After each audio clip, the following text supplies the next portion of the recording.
In this guide, I'm going to show you how to gift Discord Nitro on mobile. This is Aiden from JustBoz, and before we get into this guide, make sure to like the video and subscribe to the channel with all notifications on. It really does help with the channel, and it lets us know that you want more content like this, so we greatly appreciate it. If at any point throughout this guide you did have any questions, just ask them down in the comment section below, and we can help you out further. I'm going to be doing my best to reply to every single comment down there. Begin by opening up the Discord app, and you need to go to whatever direct message, group chat, or server that you want to send the gift in.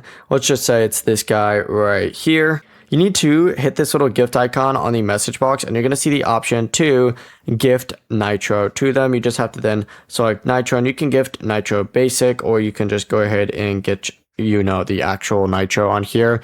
Just purchase it, and then as soon as you purchase it and the purchase goes through, it'll send the gift to your friend or whoever it is that you're trying to gift. And if you purchase it for a group chat or a server channel instead, Discord may generate a shareable gift link. Just make sure that you send that link privately if you only want one specific person to claim it, because anyone with access to an unclaimed gift link may be able to use it. Before you do leave, make sure to like the video and subscribe to the channel with all notifications on. It really does help with the channel, and it lets us know that you want more content like this. We'd greatly appreciate it. And if at any point throughout this guide you did have any questions, just ask them down in the comment section below, and we can help you out further. I'm going to be doing my best to reply to every single comment down there. Peace.